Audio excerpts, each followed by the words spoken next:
Does he point at you? Tell me that you got to show. I need you to show me exactly what he did. This is very important. No, you need to get up. Can you get up, please? It's very important. This is Cheyanne Jessie showing detectives exactly how she killed her father. At this point, she is under the false assumption she will walk free from this room. Mere hours ago, Cheyanne and her partner Matthew Cody Munro voluntarily walked into the Polk County Sheriff's Office to discuss the disappearance of her father and 6-year-old daughter. Did you come here under arrest or anything like that? Mm-hmm. Did you come here because you wanted help or did... I wanted help find my daughter. Okay. And my dad. Like, he texted us on my fiance's phone. My phone was kind of jacked up that week. Okay. It was time for me to get minutes on my phone, and my data was low. So. Okay. But so you wanted to come? You came here freely? You wanted to help? You wanted to come here? Yeah, I wanted to help my dad. On July 18th, 2015, almost 3 weeks prior to this footage, Cheyanne visited her father Mark, leaving her daughter Meredith to stay with him for the summer. The pair hadn't been sighted since, and Cheyanne finally reported them missing on August 1st. As far as she's concerned, the authorities harbor no suspicion against her, and Cheyanne is eager to play the part of despondent mother and daughter. But with weeks slipping by before she sought help from the police, she's instantly under scrutiny. Cheyanne is here of her own volition, and she sits with detectives undetained, having not yet received a Miranda warning. But detectives Matthew Newbold and Jeffrey Clark are already laying the foundations for the controversial and legally risky two-step interrogation method, which aims to impugn the suspect's lies before an arrest even takes place. The traps they set whilst Cheyanne remains a free woman will rupture her veneer and reveal the makings of Meredith and Mark's harrowing fates. What is your daughter's name? Meredith Leeann Jessie. Leeann, one word.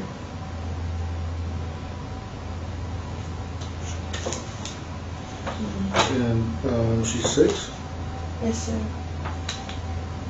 And who does she live with full time? Me, but my dad was talking about maybe taking her just till school starts. So this last time you dropped her off, y'all were talking about him taking her till school starts? Yeah, until she gets straight, because she behaves better for him. She has oppositional defiancy. Okay. Here we have our first glimpse into the life and personality of 6-year-old Meredith Jessie, Cheyanne's only child.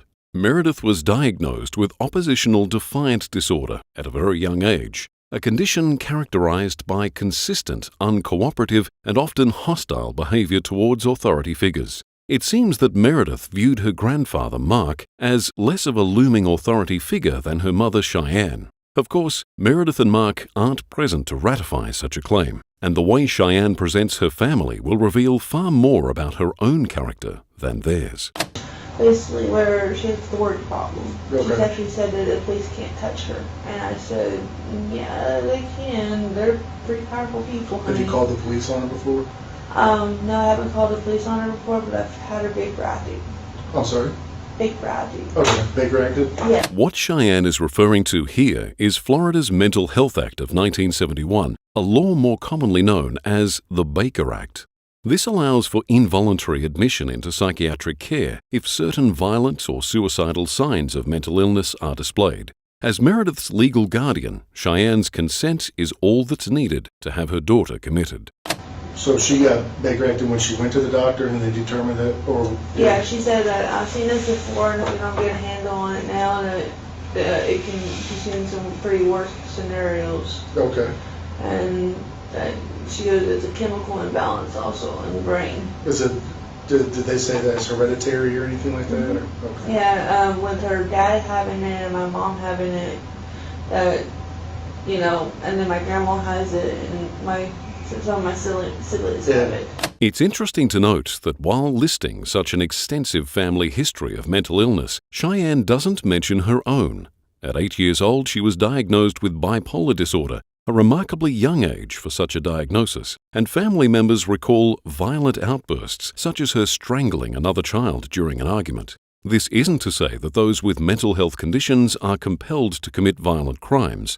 On the contrary, people with mental illness are far more likely to be a victim than the perpetrator. What Cheyanne's omission reveals is her tendency to offload blame. demonizing others before she'll even consider her own culpability. Keeping this in mind, she will shed a troubling light on her statements moving forward as she describes the day her daughter went missing. But it's, in these missing person cases, the reason why, if you're wondering, the reason why I ask all these questions, because believe it or not, I've done this job a long time, believe it or not, I need to almost like know her whole life and what she does and all that kind of stuff, okay?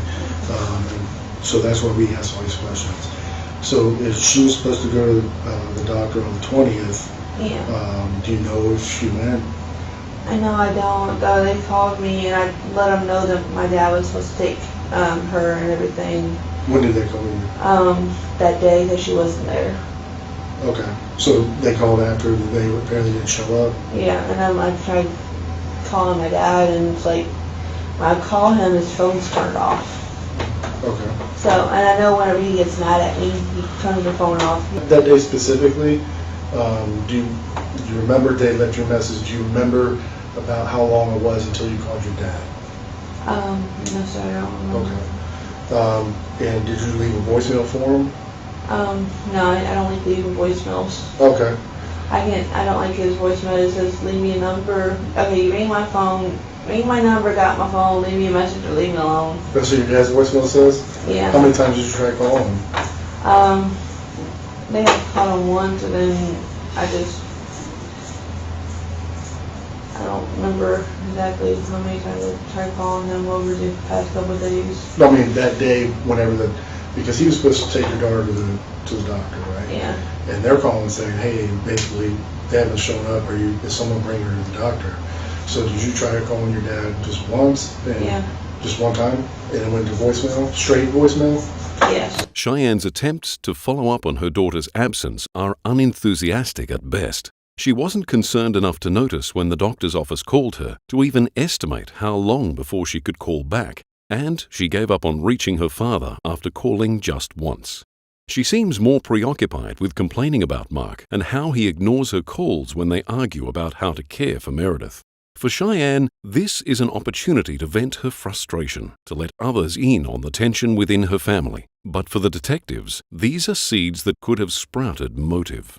She throws Mark under the bus for his disapproval of Meredith's medications, and she does so with little prompting, revealing how this resentment dominates her mind. She repeats the idea that Meredith is less antagonistic with Mark, revealing that Cheyanne believes the 6-year-old's hostility is reserved entirely for herself. It's easy to miss, but at first mention of a dispute between father and daughter, Detective Newbold writes notes for the first time since taking down basic housekeeping. This is the first step in building a timeline of events, any inconsistencies in which will be used to confront Cheyanne later in the interview. For now, the goal is simply to keep her talking. And I told him about how I was afraid of her staying at the house because she comes to the door. I actually had to lock my bedroom door because she whispers through the door, "Better be glad this door's locked." And she's threatened me so many times, and I just don't feel safe with her. When I'm with her alone, I have the door shut and I can see through the crack where she sleeps. Okay. And I normally wait until she's asleep before I go upstairs. And I removed all the knives and everything from downstairs, but since she's not been home for a week, I've kind of been able to bring my knives back out so I can cook and everything. Okay. So she's hard to deal with. Yeah, I don't understand how to deal with the bipolar or child with disabilities, so I just tell my dad, well, maybe if I sign my rights away to somebody who would be able to handle her and be able to like see if... Especially if your dad's saying that she's fine around him, I guess. Yeah. Well, this time when she went to Orlando, where was she, who Baker acted her? Well, she scratched her face up, and so I was like, when I went upstairs and told her, I said, give me a second, I'll turn TV on, let me go change into my comfortable clothes out of my jeans. We just got done seeing my cousins. They came in town. I went upstairs, I came downstairs, and I go, baby, come here. And he goes, what? I said, just come here and look what she did. When you said baby, you talking about Matthew? Yeah, my fiance. Okay. And he comes down and goes, what did she do? I said, I don't know what she did. And then she went all kind of just, like this, everything doesn't revolve around me. I'm like, nothing revolves around anybody. Oh, like she wanted attention? Yeah. Okay. And then, like, I just said, I don't know what to do with this. I don't know what to do. Cheyanne freely admits she doesn't know how to handle Meredith's attention-seeking and her desire to surrender her daughter to those better equipped to care for her. But even if these stories are true, and this desperation contextualizes any harm done to the 6-year-old, it cannot absolve one of guilt. And they've done EEG with her brain. They've sent her to a cardiologist. I found out she does have bicuspid aortic valve, I think is what it's called, so we got like 2 valves in your heart instead of 3. Mm-hmm. They said it's nothing to be concerned with, just watch her and everything. So I kind of became like, I'm overprotective. I don't really let her go outside very much unless I'm out there. Cheyanne has plenty to say about how caring and invested she is as a mother. Yet, when Newbold asks for specifics about the quality of their relationship and what they do together, the examples she offers are darkly at odds with how Cheyanne characterizes herself. Tell me about you and your daughter's relationship. What do y'all normally do together? And, I know she has issues. Well, every time I go to try to tickle her, like, you know, mamas do, and try to love on her and stuff, she turns to violent towards me. She's knocked my glasses off or they've broken up here. Several times she's choked me. It would make more sense for her to bring up brighter memories, but Cheyanne's inability to handle Meredith's behavior preoccupies her mind enough to overwhelm this logic. As she lists how the child has broken her glasses, choked her, and punched her in the stomach, Cheyanne spares little thought for how her daughter feels, of her interests, desires, and goals. Her only concern is what Meredith does to her, how the 6-year-old has wronged her. She actually punched me in the stomach, and I actually started spotting, and I went to the doctor back in April. This was before she got big bractic. And this before what now? She got big bractic. Oh, okay. Like, ever got big bractic. And they said I was pregnant, but I was spotting, and they didn't see the baby, but the tests were positive. So I went down to a clinic, and I had to have an abortion because my body was trying to have a miscarriage, but who was the father of that child, Matthew? Whilst the pregnancy was unplanned, and of course Meredith didn't intentionally cause this harm, this loss doesn't bode well for Cheyanne's sentiment toward her daughter. In contrast with her abasement of Meredith to a violent menace, Cheyanne is eager to explain how supportive Cody is and all the kind things he does for her. We kind of we just held each other's close and said, we'll work through this. He said, I'm here for you for everything. Her portrayal of each reveals a clearer picture of how she perceives those around her. For the detectives, it imparts potential motive. A lot of her behavioral problems started out when she was in VPK, when she was at A+ Learning Center. Okay. And I've always wondered, did something happen there or anything? And now maybe she blames me because, you know, Mama's supposed to protect me. Mama wasn't there. How old was she when she was there? She started going there when she was about a year old. Recently I started getting cash assistance, and I was on food stamps. I'm still on food stamps, but... Is Matthew on food stamps as well? No. Okay. I just haven't updated my food stamps yet. How would you classify, on a scale of 1 to 10, 10 being the best, how is you and Matthew's relationship? I'd say it's about a 10. Really? So y'all plan on getting married and all that? That's good. We just want to just get my daughter help first, and, you know, put some years in between knowing each other's instead of like rushing into marriage like everybody else does in our age. We're comfortable with each other. I feel safe. I feel safer when I'm with him than I do when my daughter's there with me alone. And I try to make sure that I'm not alone with her because of her mentality. Okay. Cheyanne's depiction of Cody is, again, poles apart from her attitude towards Meredith. Newbold seeks to put this gap in more quantifiable terms. She's committed to marrying him eventually, but on his condition that Meredith's behavioral problems must first be tamed. Considering how thoroughly defeated Cheyanne feels when it comes to her daughter, one must wonder how she hoped to overcome this hurdle to live happily ever after. So on a scale, I know that your daughter has issues. But on a scale of 1 to 10, how would you classify you and your daughter's relationship, 10 being the best? I was trying to make it at least an 8, but she... But realistically, about it's 5. A 5? Okay. Because every time I go to hug her, she turns to violence towards me, and I'm like, okay. But when I come home from work and I'm tired, and I say, give me just a little bit, let me calm down from work, and then we can play. I used to take her out to do stuff when I had the money. We used to go see movies sometimes or go to a park, but then she started becoming a little weird when it comes to strangers. Like, she went up to a stranger and shaved him and told her whole, whatever she knew. If she knew her address, she probably would have told him that. And how would you classify Matthew's relationship with your daughter on a scale of 1 to 10, 10 being the best? He was trying to make it like a 10, but... Of course, we all want everything to be a 10. Yeah, but he goes, I don't know how to deal with her. I've never really had a kid. Right. And he goes... So that makes it better. Basically, he's never alone with her. He goes, I don't want to be alone with her. But matter of fact, she's a little girl. There's people will accuse me of all different things. I'd rather just be safe, and he takes her with his family. And as long as she's buying him things, she's happy and she loves him. But when he says, well, I can't buy it, we have to pay bills, then she hates him. And then she tells him that the only thing he's good for is money. And I said, no, he's trying to be a dad to you because your dad is with his other family right now. That's what I tell her, so that's why she doesn't feel like, well, my dad abandoned me. When Cheyanne belabors her own efforts and imagines Meredith as motivated by reasons like greed, she presents their dynamic as adult and reciprocal in nature.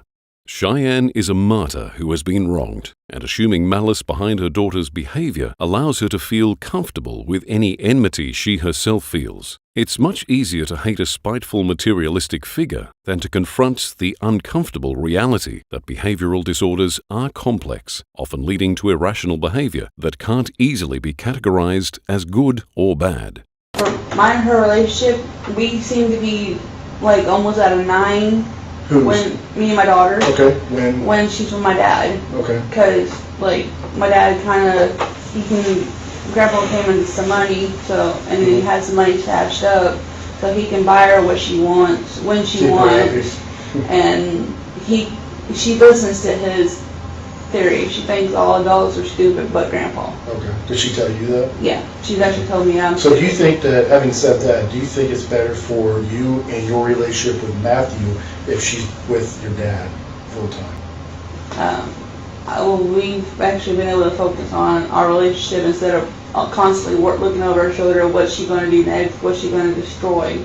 Right. So it does make y'all's relationship better? Yeah. Okay. Cheyanne revisits the idea that Meredith behaves for those spending money on her, this time referring to her father Mark. Though Cheyanne will often comment her daughter is more amicable around Mark, she again reduces the reasons for this to Meredith's greed and entitlement. Regardless of this rationalization, she's confident that her relationship with Cody is stronger when her daughter is in Mark's care, illuminating Cheyanne's motivation to be free of the child. Newbold continues asking basic logistical questions, such as where she and Cody work, camouflaging amongst them the more conspicuous attempts to steer their conversation, all while building a detailed timeline. I get punched a lot. Okay. It's basically, I try to wake her up and I get hurt. Every time you wake up, she starts punching you? Yeah, kicking her or anything and saying, I don't want to get up, and I'm not going to because you're not the boss. Okay. How does that make you feel? Scared. Okay. Does it make you angry? Sad? No. This attempt to quite literally put the word angry in his suspect's mouth doesn't pay off. But given how comfortable and talkative Cheyanne feels at present, this doesn't detract from the interview's momentum. What time was Matt's shift? Does he go by Matt or Matthew? He goes by Cody at the house. Okay, I'm sorry. Matthew is what he uses for like paperwork and so Cody, doctors and stuff. Cody, you take Cody to work at what time? I packed her bag for my dad's, and that's when, because she was already going to go with him that weekend. Okay. So I talked to him about, well, if I sign my rights away to somebody who could take care of her and get her the proper medication and everything, and he said, well, you're here to have your child like your mother did you. Cheyanne reiterates her plans to relinquish custody of Meredith to someone else. Only this time, her father's views on this are revealed. According to Cheyanne, Mark likened her to her own negligent mother, which would be a difficult comment to hear considering Cheyanne was placed in Mark's custody after years of abuse at the hand of her own mother. Just as Cheyanne fears the damage Meredith could inflict on her relationship with Cody, this point of contention between her and her father will inform Newbold's line of questioning. So the phone rings, something picks up, the phone picks up. Yeah. Right? And he wasn't talking to you, it sounded like he was doing something? Yeah. Okay, what did you hear in the background? I don't know what your mother sees is wrong with you. Okay. And then, I think my dad's been back talking to me behind my back. My kid, his wife, she's probably also. okay.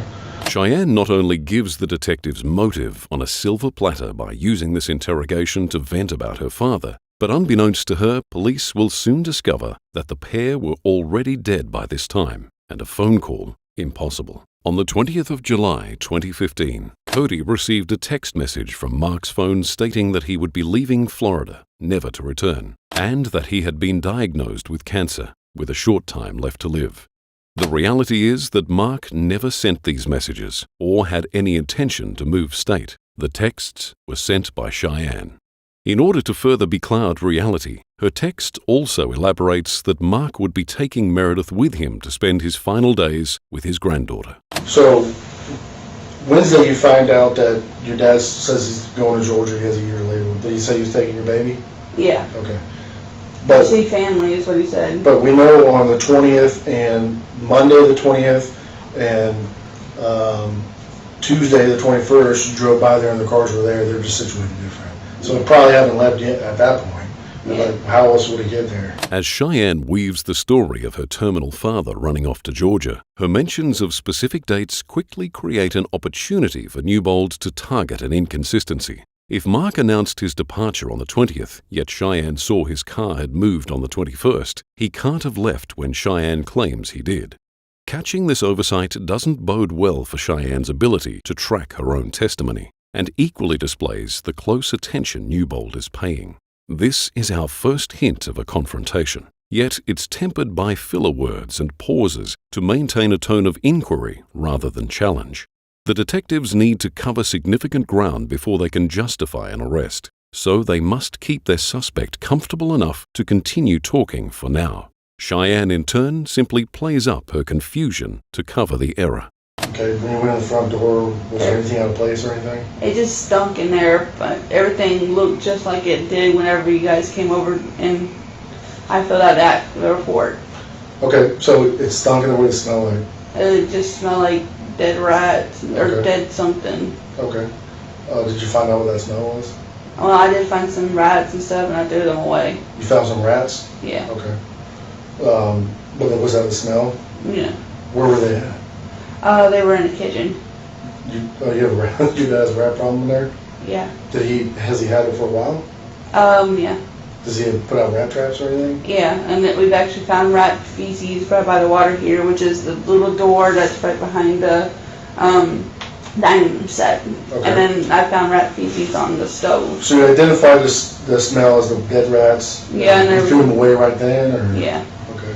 This anecdote about decaying rats is, of course, an attempt to explain away any smell of death. But the time for confrontation has not yet arrived. To bolster this information-gathering phase in the meantime, Newbold introduces punishment and reward tactics with the aim of conditioning Cheyanne to continue staying on track. So they take care of the dog, and then you take is that when you take the Suburban over to the landlord's? Yeah. Where's the landlord live at? Over, like just right around the woods. Okay, just like around the block or something? Yeah. And did someone come pick you up over there? I just walked back. Okay. How far of a walk is it? It's not that far. It just, if you do a lot of walking, it kind of hurts. I know. Can you tell? So, you come back, what happens with the dog? We take the dog with us up to the house and everything. What about the truck? His truck? His dad we take the kennel, we put it in the truck, and we take them up there to the house and everything. We set it up, and Cody goes to bed because he has to go to work. Okay. But you took your dad's truck up to your house? Yeah. Who drove the truck up there? George did, because I can't drive a 6 shift. Okay. I tried, and I kind of keep killing the thing. Okay. So my dad actually laughed at me. When's the next time you talk to your dad after that? As she describes the distance between her father's trailer and his landlord's, Newbold makes a joke at his own expense, remarking he couldn't walk that far given his weight. This short quip erases the tension between suspect and detective, a mental relief that Cheyanne might earn again if she remains in Newbold's good graces. The limits of said graces are also established soon after. Cheyanne tries to make her own little joke about not being able to drive stick, but the detective doesn't even acknowledge this, let alone smile or laugh. The message is clear. Newbold will make Cheyanne more comfortable when she bows to his control over the conversation, and just as easily unsettle her should she stray even a little. I'm getting frustrated because I'm like, I don't know what to do, and Right. He's calmed me down several times and say, hey, look, calm down because you can't focus on everything if you're like fluster buzzle. Huh? Fluster buzzle. Okay. You know, flustered. Okay. What did you go get out of the house? I got picture frames, like family pictures and stuff. I got some of his tools. That's the way, like, that was my grandfather's, he said. Things that he meant to him, and I got his DVDs out of there that are mixed with mine in the case, and then I got his crossbow that he had. But nothing was missing at all except for his camping stuff and the clothes? Yeah. Nothing else? Nothing significant was missing? He, in his text message, he said he got what he wanted, he got what he needed, sell the rest. I don't care about it, basically. This section of the interview exhibits a recurring trend in the way Cheyanne speaks. She'll confirm some statement like there being nothing significant missing from her father's house, but as soon as Newbold asks after something specific, she immediately caves and contradicts herself. This happens most notably with $30,000 cash hidden in her father's computer tower. What about this $30,000? Is that there? No, the tower was missing too. Oh, okay. The tower that... Isn't that pretty significant? Yeah, like my dad, I asked him about it, he goes, I don't know what you're talking about. And the fact that a revolver is missing from his gun collection. So he has 3 guns, that's it? Yeah, I know he has a handheld revolver that was missing too. Oh, that's missing? Yeah. Okay. Like, I just figure, okay, well, you know, he takes it with him because he always keeps it in his pocket. Okay. On some level, Cheyanne knows that it's suspicious these items are missing, so she won't readily offer this information. At the same time, she seems unsure what she can get away with concealing, and Newbold is learning it doesn't take much pushing for Cheyanne to reveal something she's hidden by omission. You found a what? A raccoon? Yeah. A dead one? Yeah. Underneath the house? Yeah. How'd you find that under the house? Why'd you look under there? Because I was trying to figure out where that smell was coming from. Okay. I looked around right there, I cleaned up dog shit. But it wasn't dog shit. That's not that bad. Yeah. So the rats were dead in the kitchen. Yeah. And there was a dead raccoon under the house. Yeah. Okay. Newbold makes another underhanded challenge to Cheyanne, expressing doubt that the intense scent of decay can be explained by feces, though he won't yet question the conveniently decomposing raccoon.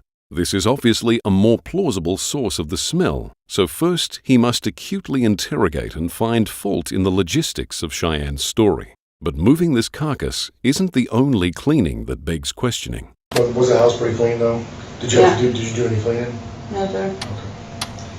Okay. I sprayed the floor with roach killer spray. As with her father's missing items, Cheyanne seems sure that she did no other cleaning until Newbold presses her.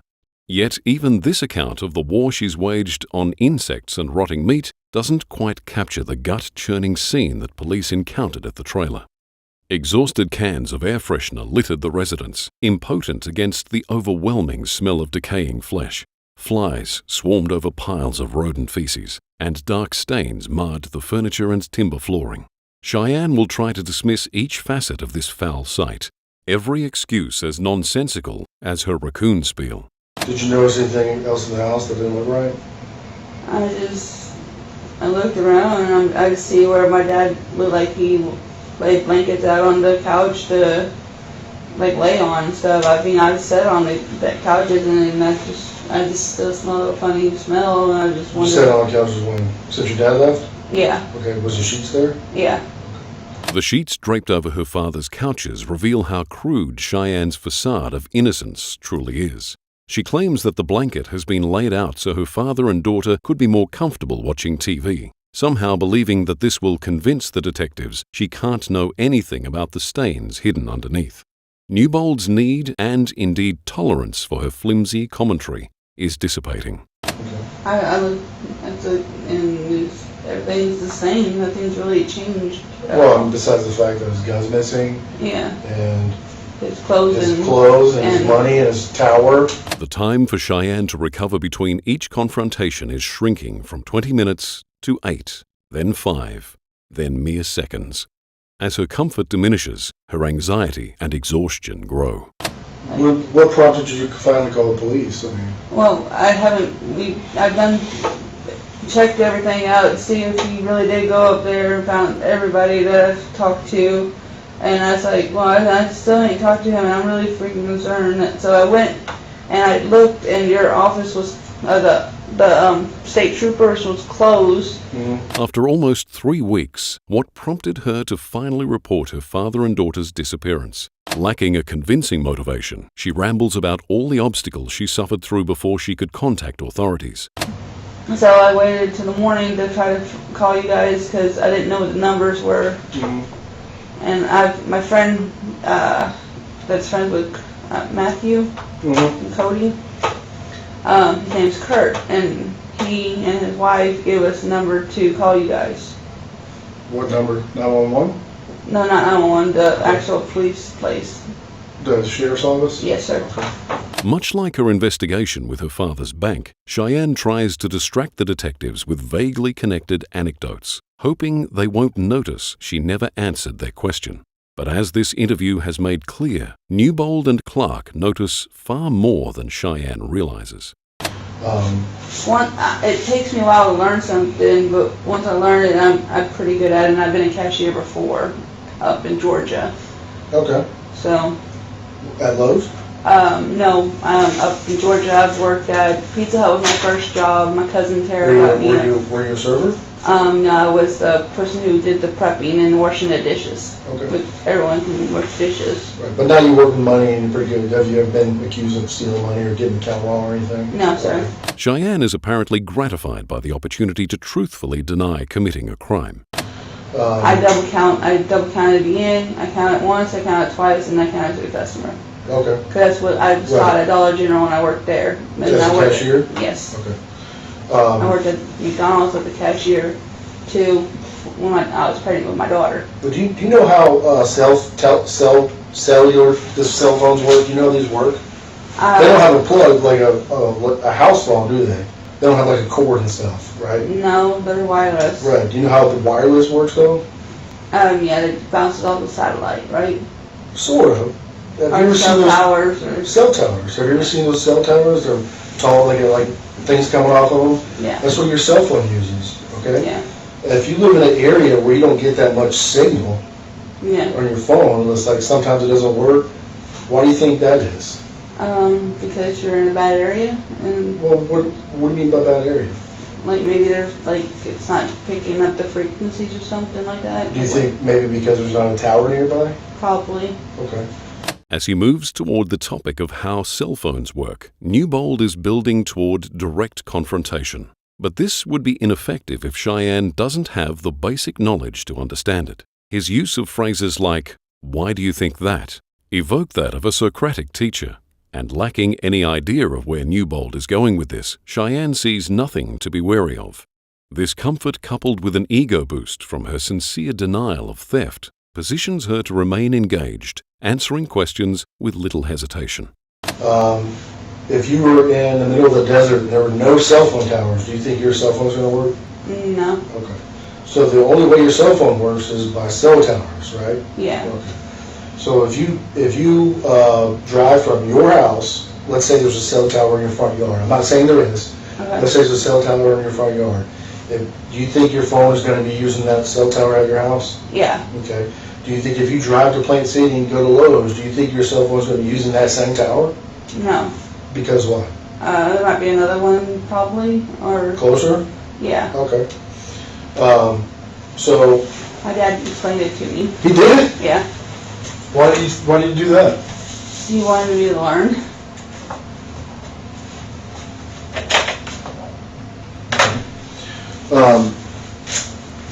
Newbold doesn't take anything from off camera, so the reason for him suddenly standing isn't obvious. Regardless, the message to Cheyanne is clear. The atmosphere is changing, and he's far from enthralled by her testimony. The stuff might be deleted off the phone, but it's still in her computer somewhere.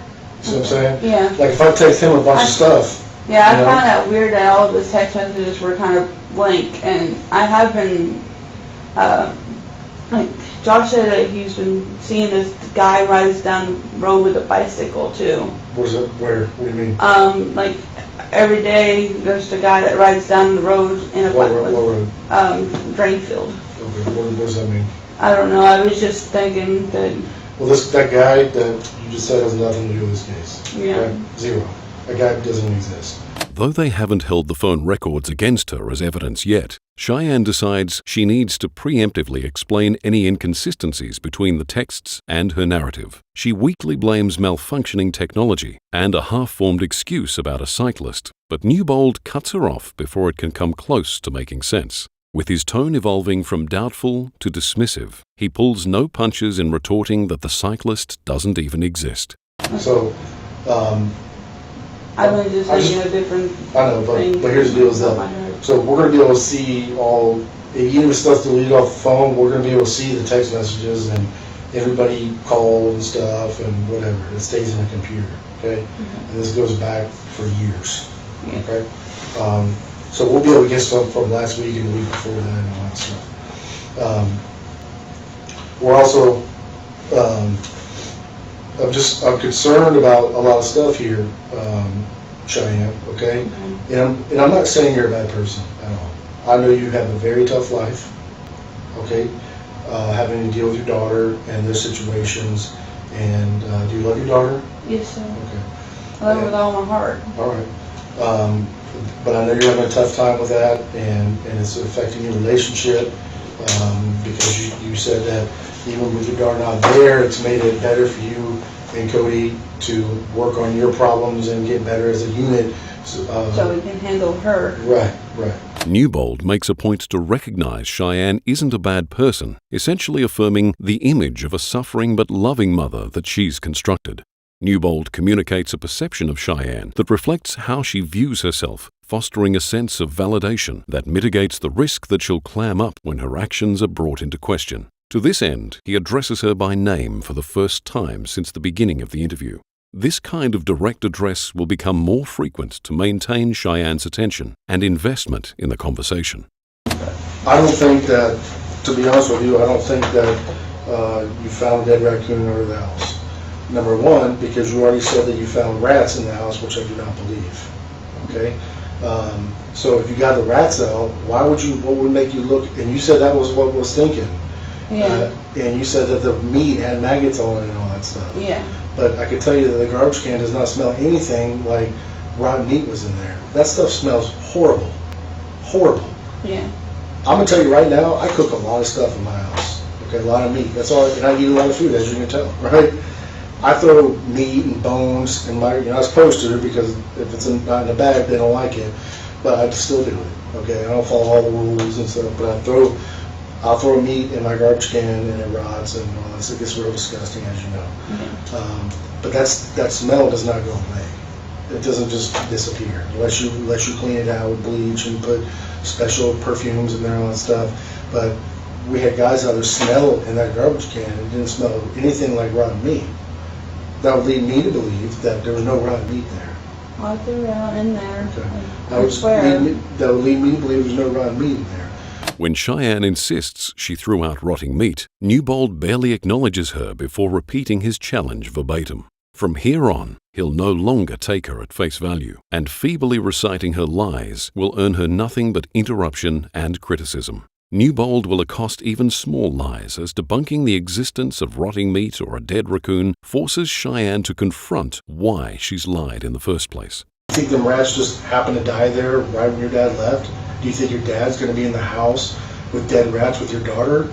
Doesn't your dad love your daughter? He made it perfectly clear, according to you, that he wanted to spend his last year of his life with his granddaughter. Yeah. Why would he have her walking around with dead rats in the house? That's because that's not what happened. That's not what happened. I know why you got the bug killer and the cleaners. And I know that the house was cleaned up. And I know that your dad did not put those sheets on the couch. I know that. That's impossible. That's impossible. Because what's on that couch, if what's on that couch would have went through those sheets. So the sheets weren't just been, you know what you see what I'm saying? What's on that couch, if your dad had sheets on there, if your dad had sheets on the couch and something happened, that's going to be on the sheets. Okay? I'm telling you right now, I just need you to be honest with me. I don't think you found a dead raccoon. Okay? I really don't think that. I think you were probably near or under the house, but I think that you know where your dad and your daughter is. And if you say that you don't now, but later on we show that you do know, that doesn't show any love whatsoever in my book, regardless of what happened. If you have no remorse whatsoever for anything to do with their disappearance, that makes you look bad. That makes you, people will be like, she don't care about them. She doesn't love them. But people make mistakes all the time. And if you show remorse for that, then, you know, we can understand that. Okay? But I just need to know from you, because it's going to look bad if something happened. That's what I'm saying. And you know we're talking to Cody and Cody's dad. Yeah. And I don't know what Cody's saying right now. I'm going to find out.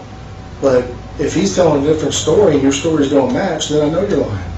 Okay? I just want you to be honest, and now's the time. Now's because I don't want Cody telling on you for something and you taking some blame for something. But I'm going to tell you right now, husbands and wives, best friends, they do it all the time. They're not going to get in trouble. They're going to place blame on somebody else. And I think what he's going to say, he's going to tell us what happened, and he's going to blame it on you. He's going to say it was your idea because it's your kid. What happened? Newbold makes the dichotomy between denial and confessing even clearer. Cheyanne is a good mother if she tells the truth, a bad person if she doesn't. The detective must be careful with his phrasing when he presents the more appealing option of showing remorse. Cheyanne has still not been detained, so he can't threaten or entice her as one might when negotiating a plea deal. Should the prospect of Cheyanne's community condemning her not intimidate her enough, Newbold reminds her that Cody is also being interviewed at this very moment. The risk of her partner, the person she's shown the most affection for, losing respect for her, should surely sway Cheyanne to do the right thing. He's not going to have text messages on his phone that your dad is leaving the state with your beloved daughter, okay, because he has a year to live. He's not going to tell you that because he forgets stuff. You don't forget stuff. That's huge. That's huge. A man, your dad, okay, whether it be your dad or not, your dad is taking your daughter out of the state because he's dying, according to him. And he's going to change phones and all this stuff, allegedly, and all this stuff. I don't even think your dad sent those text messages, if they even exist. Did Cody delete them? No. You're still on his phone? They're still on Cody's phone. Here's what I'm going to see when I look at the phones. I can promise you this, okay? I can promise you, if they're on Cody's phone, or whatever your dad, whatever text messages that, or phone calls you made from your phone, if you really did, to your dad, this is what we're going to see on the records. We're not going to see anything at all, because they just didn't happen. Or we're going to see your dad's phone in the same place your phone is, in the same place Cody's phone is. That means that those phones are near each other and together. And the only way that would be happening is if your dad was sitting next to you, texting you or calling you, and people don't do that, they turn and talk to them, right? Despite honing in on the specifics and faults in Cheyanne's story, the way Newbold speculates is intentionally vague. Without the phone records on hand, he can't be sure whether they'll find no texts at all from her father or texts from a suspicious location. So he proposes both scenarios, knowing that his suspect must connect with one of them. The value of his earlier groundwork manifests here as well. Otherwise, Cheyanne wouldn't understand the gravity of this kind of evidence. No, me and my dad, we sat in the same room with sending each other's text messages. Okay, but these text messages are talking about going to Georgia and stuff. Yeah. It was not sent from the same room. That's why I was So, wondering. no, I'm wondering, what we're wondering is what happened, because we're going to be able to put all that together, okay? I'd rather not waste my time and find the daughter that you love, that it seems like I care more about right now, and I want to find your father that it seems like I care more about right now. I want to find them. I want to find them too. Okay, but I need you to tell me the truth. You know what happened to them, and I need you to be honest with me. What happened? Newbold's evidentiary attacks go hand in hand with emotional strikes. Cheyanne has not yet taken the bait of proving she's a good mother, so he takes it one step further by suggesting he cares more for her father and daughter than she does. Cheyanne is quick to insist she's just as worried, but Newbold cuts off her superficial assurance. He'll allow her to speak freely if she shows this concern by telling the truth, but until she complies, he'll punish her with abrasive interruption. Where are they? Let's just start with that. Just tell me where they're at, because we're going to find them. I don't know. Just tell me where they're at, Cheyanne. I don't know. Honest to God, I don't Well, know. God's not here, okay, right? Is God here? No. So don't promise to God's God. not. I understand that, but He's not going to be able to tell me that you're telling the truth. I just want to know where they're at. I don't know where they are. I don't. Are they at the house? Is that what stinks? I don't see them at the house. I looked through everywhere. Here's the deal. Something happened at the house. I know that, okay?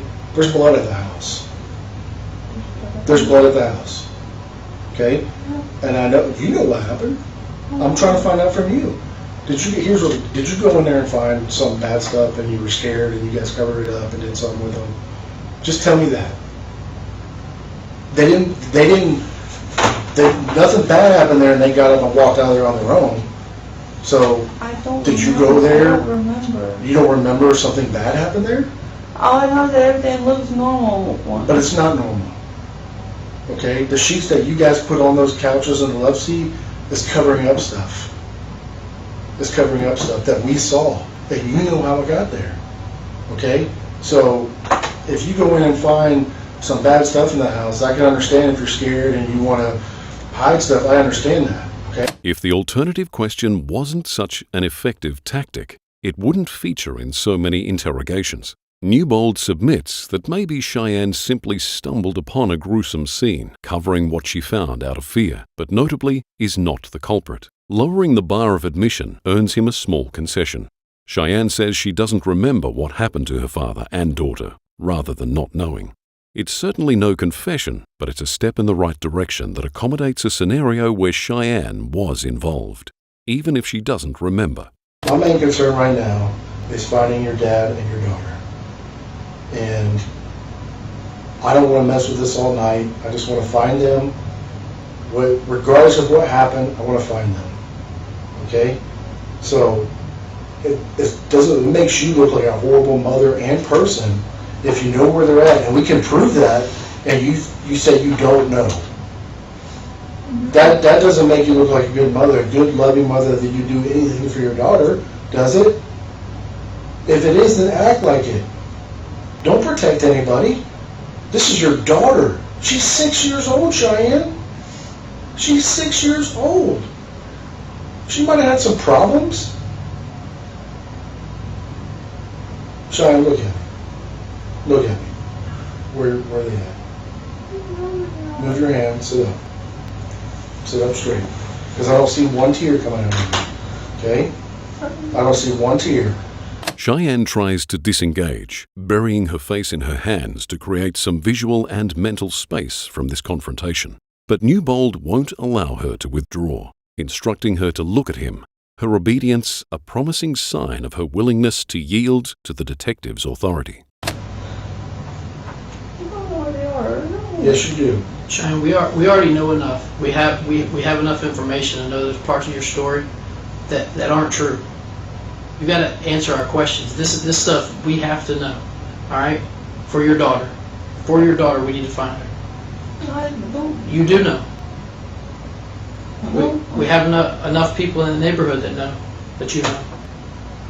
We didn't just talk to you. We talked to other folks in that neighborhood. You need to tell us what you know. You need to tell us where your daughter's at. There's no way your dad left there to leave for the rest of his life and left his wallet there and left his money in his wallet and left his car there. That just didn't happen. This stuff doesn't make sense, Cheyanne. He would leave your daughter's medication there? Really? Detective Clark's rare interruption verifies that the police have sound evidence. His wholly neutral tone, in contrast with Newbold's high-pitched urgency, connotes that his input may be less biased or manipulative, blocking Cheyanne from writing off their suspicion as just a product of Newbold's emotionality. Newbold's abrupt note-taking doubtlessly heightened Cheyanne's anxiety, forcing her to wonder if she said something especially incriminating. His incredulity and severity renders Clark calm and approachable by comparison, reinforcing a subtle good cop, bad cop dynamic. I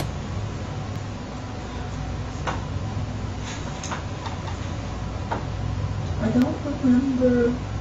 All I remember is that they text saying that he's going to Georgia. Okay, I believe that text may exist, but I don't think it came from your dad. So there's no reason why Cody would be taking your dad landlord's phone.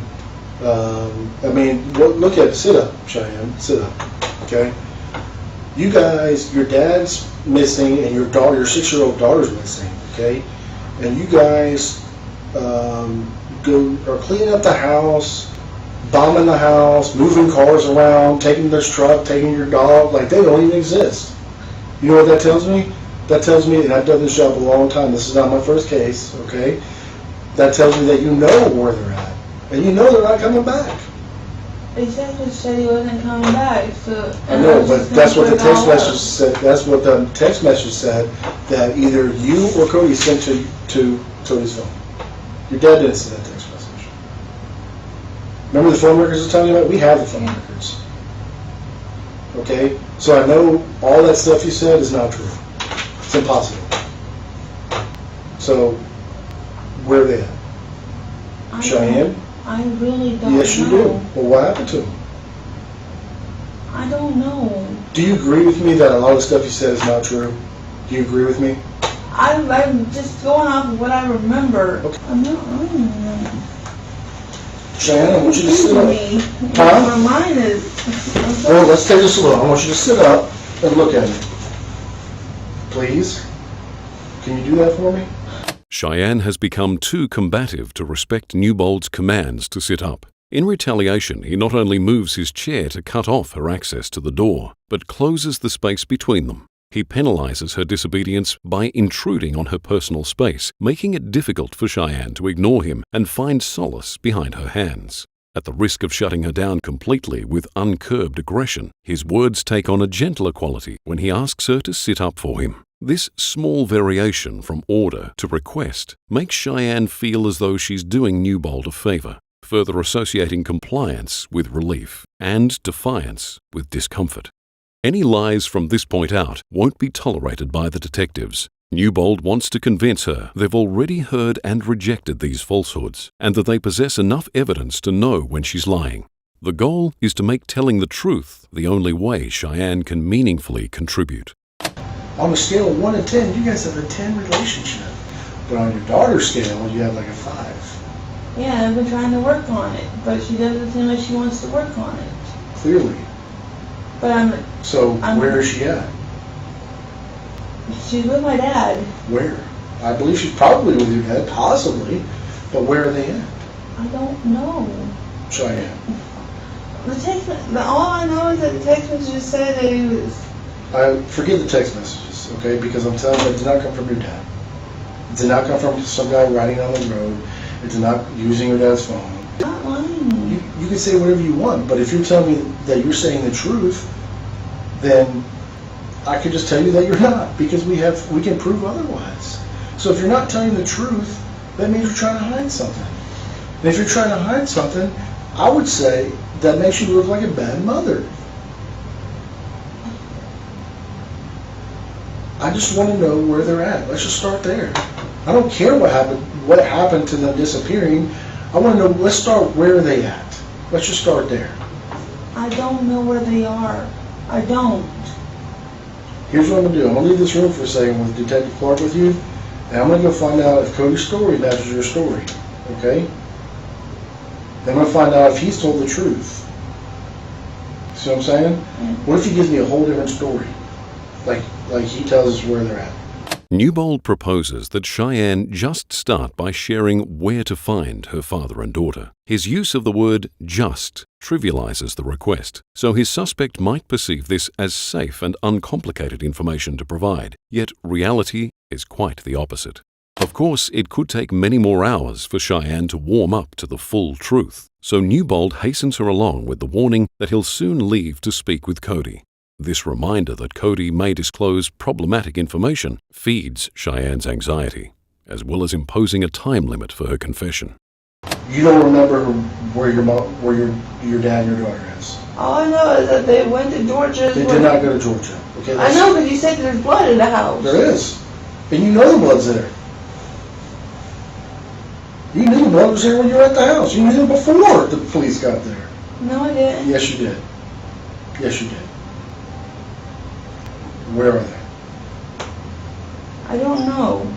All I know is that when I take my medicine, I pass out, and I don't remember what happened during the time that I'm.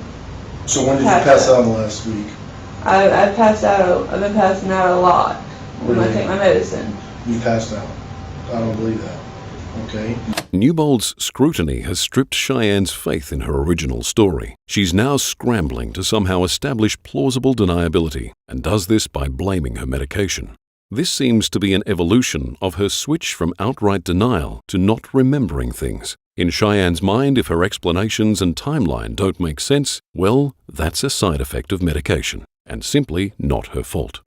Look, I know why the bombs are there. I know why the fresheners are there. It has nothing to do with rotten meat, which you failed to tell me until I asked, because I already knew about the rotten meat story, which is a fib, a lie, not the truth.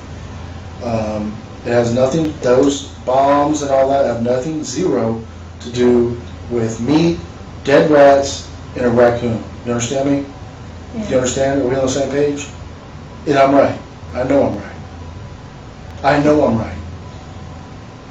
I'm just going by what I remember. Oh, so is it possible that's not true then? Because you're blacked out? Maybe, I don't know. This is what I remember. I just want to call family to see if you No, you should call the police. No, I waited. You had to get a phone number from somebody for the police station. Have you heard of 911? Have you heard of that? Just tell me you've heard of that. Yeah, I've heard of 911. Okay, you've heard of 911. So why didn't you call 911? Is it an emergency? Well, yeah, but it's like... It's an emergency. Your daughter is gone with your dad, disappeared with no medication. Is that emergency? Please tell me yes. Yeah. Do you think it's an emergency? Yeah, I just wasn't thinking. You weren't thinking? Because I was freaking out, like, why would he leave? He didn't leave. I know, because he said there's blood in the house. What does that mean? I mean, somebody did something to my daddy. Okay, so I don't know who.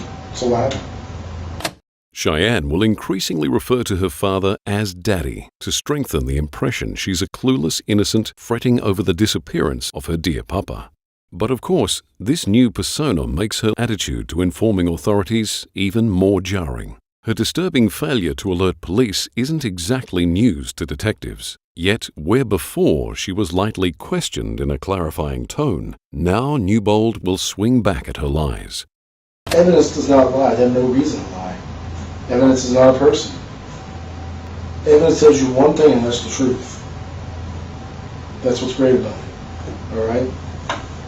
But here we have a grieving mother who's lying about where her daughter is. So therefore you're not grieving. Yes, you are. You and I both know that you're lying. I'm telling you, I'm No, you're not. And I want you to sit up and look at me, please. Because that's not working, all right? This little show is not working.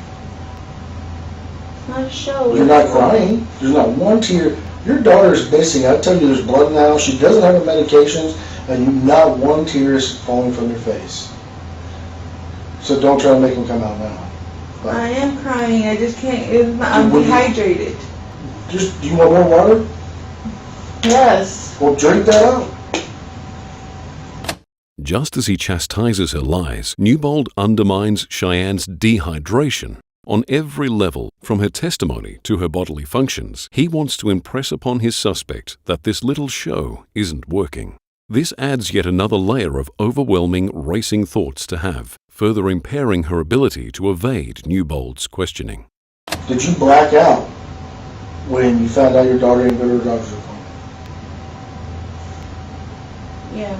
You blacked out then? Yeah, I blacked out, and my friend goes, "What's the matter?" I said, Who said that? Who said that? One of the girls. What's her name? Team, come on. What's her name? What's her name? Black girl at work. What's her name? Shaniqua. Shaniqua? What's her name? She called her Shaniqua. I can't pronounce her name. What, is she a... heavy set black girl with glasses. And she asked you, are you okay? And you said you blacked out? I didn't tell her I blacked out because I just don't... But she asked you if you're okay? Yeah. Why did she ask you that? Because I literally was in shock. You look like you're in shock because you found out your daughter didn't go to her appointment? Yeah. Okay. You were in such shock that your daughter didn't go to her appointment. You say you called your dad one time and it went to voicemail. And you said you just said you were in such shock that you drove past their house that you didn't even stop to find out why your daughter didn't go to her appointment. That's how shocked you were. I'm telling you. You did not black out at the storage unit. You didn't briefly black out at Lowe's whenever you found out your daughter didn't go to the doctor. You know why I know that? Because you weren't concerned about it, or you would have stopped at your house, at your dad's house, and said, "Hey, whether or not your dad had a good relationship or not, you're going to say, hey, why didn't y'all go to the doctor?" A familiar formula plays out. The detectives allow Cheyanne to lie, then promptly point out how it contradicts earlier statements. They continue forcing her to chase her own logic into dead ends until she realizes the only open path ends with confession. Be right back.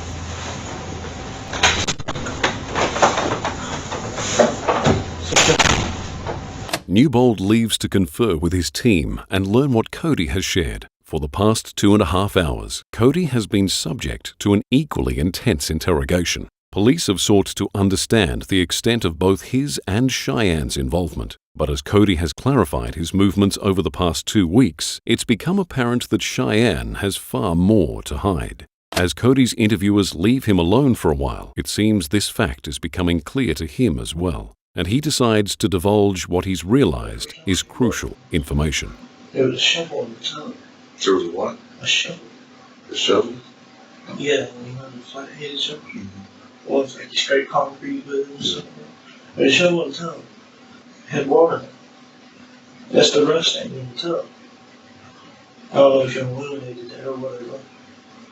See if there's blood washed in it. But she also asked me something funny at Walmart. What's up? How long does it take maggots to decay your body? What? Yes. And she asked me if I thought one of those big 55-gallon tubs would hold the body. When did she ask you that? This is maybe 3-4 days ago. These conversations cast a morbid light on the role Cheyanne has played in all this and will radically change the pace of her interview when Newbold returns, armed with Cody's testimony.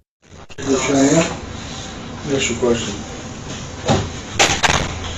Why did you ask Cody at Walmart if he thinks a body would fit in a 55-gallon drum? Why did you ask him that? I didn't ask her. You didn't ask him that? No.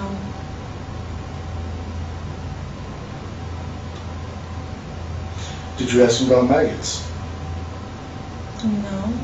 You didn't ask him that. No. He's lying. I don't remember. He's lying? Why was there shovel in the bathtub?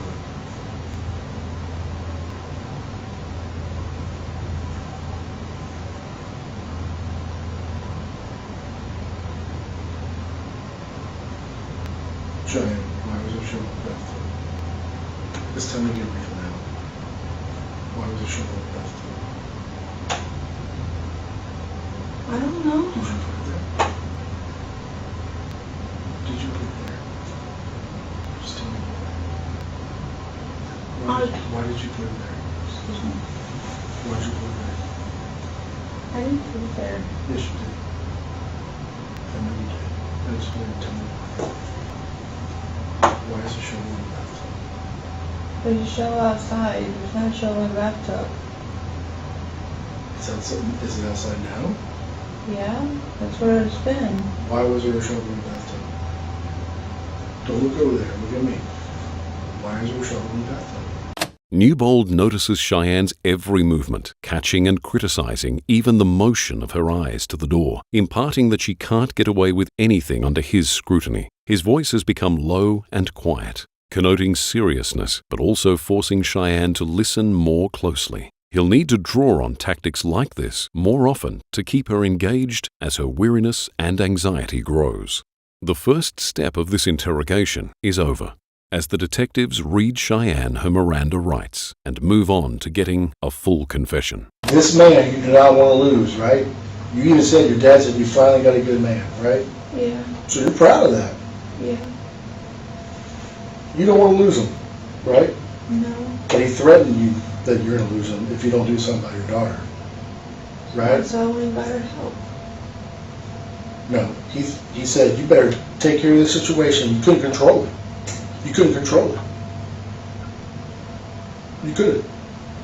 And you were afraid of losing Cody, so you took care of that. Newbold's attention to detail is on full show here. He refers back to Cheyanne's father approving of Cody, an anecdote she mentioned just once, 30 minutes into the interview.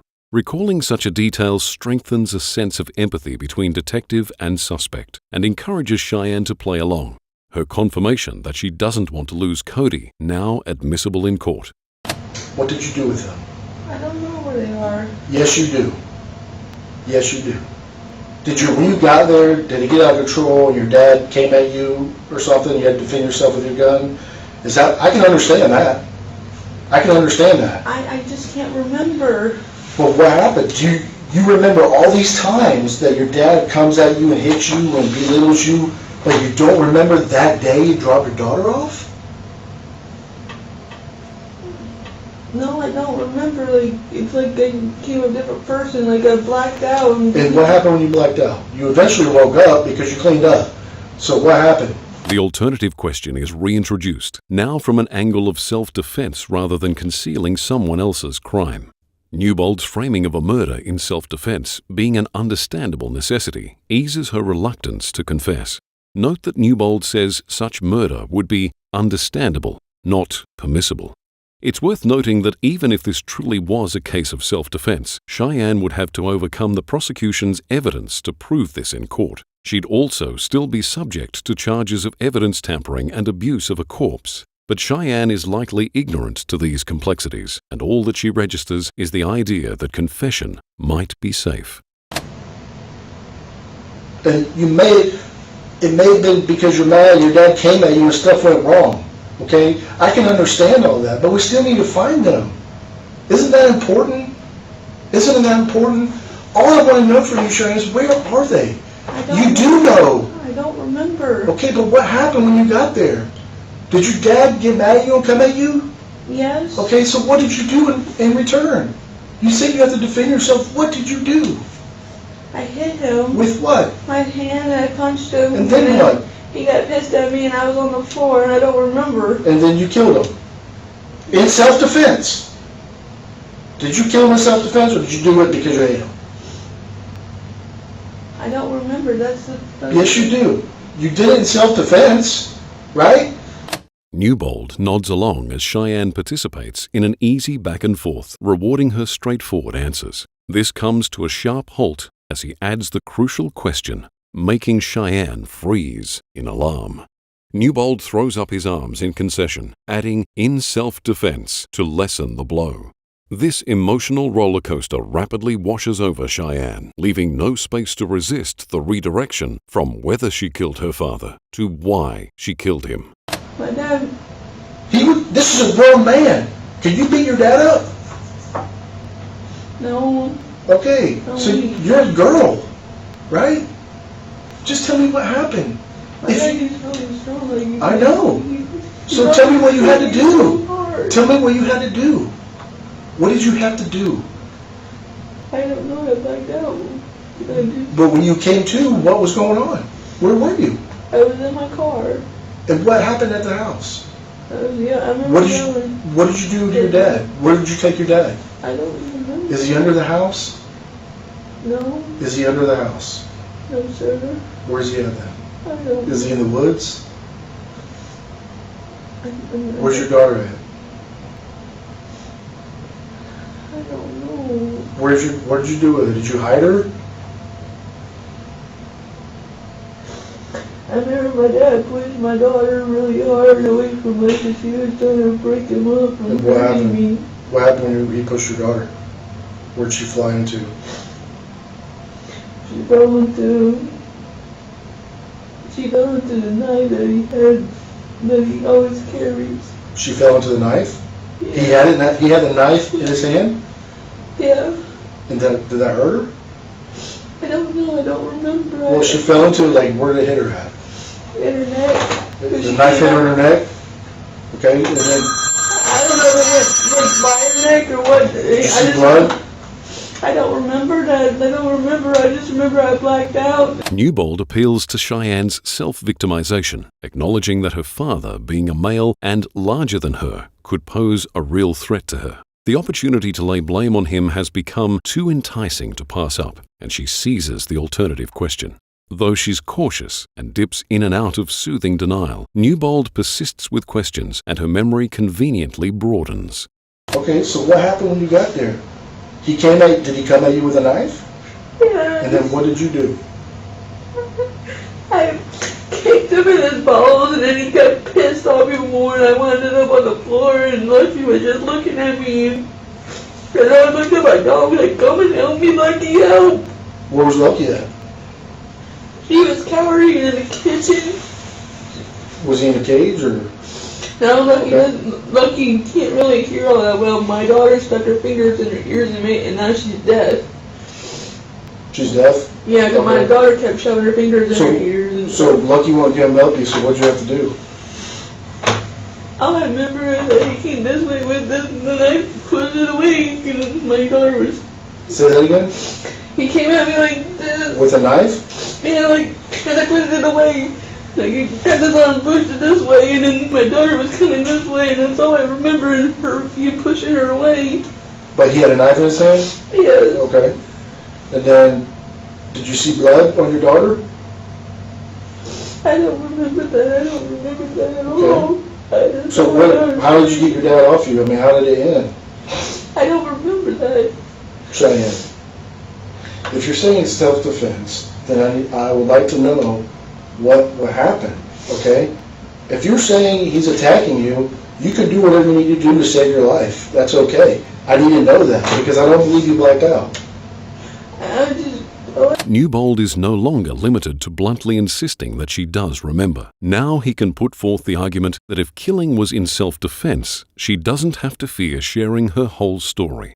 This angle will prove far more compelling, especially as it doesn't belittle or conflict with Cheyanne's victim complex. Are they under the house? No, they were in the shed at the landlady's house. I didn't know what to do. They're in the shed of the landlady's house? No, I didn't know what to do. Are they in totes or what? Yes. Okay. This admission is Newbold's most crucial win. Cheyanne has revealed the location of the bodies, and better yet, has done so after being Mirandized. They've not only secured irrefutable, admissible proof that Cheyanne was at minimum involved with hiding the bodies, but access to vital evidence that can illuminate her guilt in much clearer detail. The alternative question has achieved its exact textbook effect on Cheyanne. and she's offering up details that no criminal in their right mind would, without careful framing on the detective's part. With his suspect willing to share, Newbold pushes on for more and more details. So, what hand did your dad have the gun in? The left hand. Was he left-handed? That was how he could reach underneath there to grab it with the left hand. And it was underneath the cushion or the couch? The couch itself. Or the love seat? He's on the left side of the couch right here. He's reaching underneath the couch. And then it's like, oh shit, that's where I put the gun. And he pulled it out? He pulled it out. You... Then I pushed him and he So he's sitting on the love seat, right? He's laying down on the love seat. Okay, so... He's holding this hand. Are you standing up? By that time I'm on my knees. Can you show me, exactly, I'm gonna lay on the floor, and you get on your knees. I need to understand this, Cheyanne. Can you show me exactly what he did? I leaned over and I pulled it and I pushed it towards his neck when he fired. I can't hear you. I need you to move your arms, please. He's laying on the couch, right? Look at me. Cheyanne. He's laying on the couch, right? And you're right here on your knees? He's this way? Okay. So he's on the couch, or on the love seat, the couch is right here? I didn't think that's the way I'm in it. I just got scared. But the couch is right here? Yes. So where are you at? Right here? Right here. Can you just stand up? You don't have to get on your knees, but can you stand up exactly where you were? No, can you stand up, please? So he reaches down underneath the couch and grabs the gun with his left hand? Okay. Does he point at you? We're closer to each other. No, I understand. Does he point at you? Tell me you gotta show, I need you to show me exactly what he did. This is very important. No, you need to get up. Can you get up, please? It's very important. Even at that one, I just didn't feel like that. The gun went off here? Yes. Okay. Did that kill him? Did that kill him? No, he was pushing more like that and then fired a couple more rounds. Because I was scared that he was going to try to kill me. With Newbold's enthusiastic physical participation in Cheyanne's story, she could be forgiven for thinking the detectives are finally on her side. This relief would be a blessing in the light of the intense anguish she displays. But Newbold and Clark are far from compassionate to her plight. They'll spend another painful hour teasing out the specifics of what really happened on July 18th. But the full truth won't be understood until Mark and Meredith's bodies are recovered and autopsied. On the evening of July 18th, after Vicky had visited Mark's home, Cheyanne returned armed with a knife and prepared to retrieve a handgun she stowed under the living room sofa. Cuts and bloodstains on the sofa suggest the pair were lounging there when they were attacked. The shovel that Cody saw in the bathtub had been used to scrape viscera off the floor. The imagined raccoon was designed to explain the stench of blood which had seeped through the floorboards and under the house. Her father and daughter's remains were found in large totes stashed in the shed of her landlord's backyard. Even Cheyanne's love for Cody didn't survive her crime. During the 4-week trial, her defense lawyers argued that Cody was a violent abuser and the true culprit. Cheyanne had confessed out of fear, and the jury gave this story about as much credit as it deserved.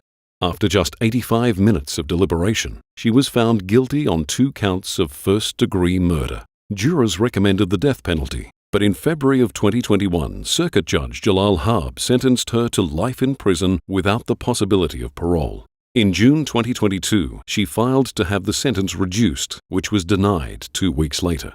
Meredith Jessie was found with a pink blanket, a colorful bracelet, and a stuffed dolphin toy. She would have turned 13 this year. Richard Hunt, a cousin of Mark Wheatley, remembers riding bikes with him till the small hours of the morning. Though they grew apart as the years slipped by into adulthood, Richard sorely misses his dearest friend.